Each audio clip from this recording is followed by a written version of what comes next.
প্রতিবারের মতো এবার ঈদেও ফাঁকা ঢাকার বিভিন্ন উদ্যান ও পর্যটন স্থানে একটু বিনোদনের জন্য ভিড় করেছেন নগরবাসী।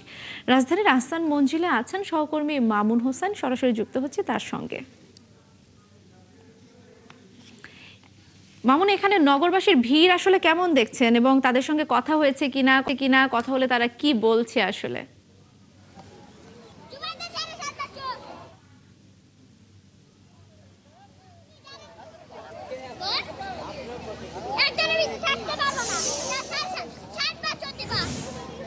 দোলনা ঈদের শুভেচ্ছা। সকাল থেকে কিন্তু কোরবানি ঈদের যে কোরবানি শুরু হয়েছে, কোরবানির দেওয়ার ফলে কিন্তু রাজধানীবাসী কিন্তু দুপুরের দিকেও আমরা বিভিন্ন জায়গায় ঘুরেছি। মানুষ কিন্তু রাজধানীতে যারা রয়েছে তারা কিন্তু তেমন বের হয়নি।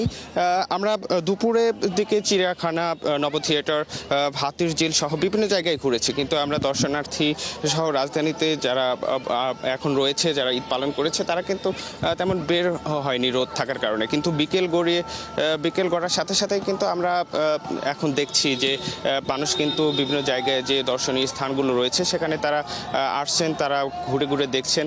এছাড়া ব্যস্ত নগরীতে মানুষ সবসময় কর্মে ব্যস্ত থাকে, মানুষ কিন্তু বের হওয়ার সময় পায় না। এখন ছুটির দিন, ঈদের ছুটি পেয়েছে, পরিবার পরিজন সহ বন্ধু বান্ধব নিয়ে, ছেলে মেয়ে সবাইকে নিয়ে কিন্তু তারা এই ঢাকার যে বিভিন্ন দর্শনীয় স্থানগুলো রয়েছে তারা কিন্তু সেখানে ঘুরে দেখছেন।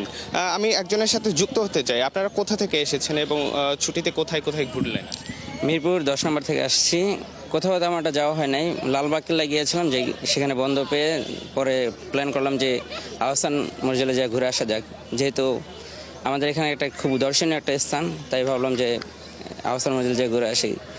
আর যেহেতু জবের প্যারায় থাকি প্লাস ইউনিভার্সিটি প্যারায় থাকে, কোথাও যাওয়া হয় না। আর যেহেতু নতুন বিয়ে করছি তার জন্য আর কি বউকে নিয়ে একটু আর ছোটো ভাইকে সাথে নিয়ে ঘুরতে আসলাম। আপনি একটু বলেন, আপনি এই যে ঘুরতে আসেন, কেমন লাগছে আপনাদের? খুব ভালো লাগতেছে। আমার হাজবেন্ডের সাথে আসলাম, দেওয়ার সাথে খুবই ফ্রেন্ডলি। আমরা অনেক আমাদের লাভ ম্যারেজ তো, মানে খুবই এনজয় করতেছি অনেক। ওনারা যেমন বলছিলেন, ওরা আসলে ছুটি পায় না বা ব্যস্ত নগরীতে সবসময় কর্মে ব্যস্ত থাকে, ঘোরার সময় নেই বললেই চলে। এখন ঈদের ছুটি চলছে, মানুষ ঈদের দিনে ঘুরে বেড়াচ্ছে। ওনারাও যেমন বিভিন্ন জায়গায় যে দর্শনীয় স্থানগুলো রয়েছে সেখানে তারা ঘুরে বেড়াচ্ছেন। তো এই পর্যন্ত বিকেল গড়িয়ে আসছে, সন্ধ্যার দিকে হচ্ছে, এখন মানুষ বের হচ্ছে। এখন একটু ঠান্ডা হয়েছে, এতক্ষণ গরম ছিল, গরমের কারণে কিন্তু মানুষ। মামুন, আপনাকে অসংখ্য ধন্যবাদ, আপনি সেখানে রয়েছেন। নিশ্চয়ই পরবর্তীতে আবারও আপনার সঙ্গে যুক্ত হব। দর্শক, সঙ্গে ছিলেন আহসান মঞ্জিল থেকে সহকর্মী মামুন হোসাইন।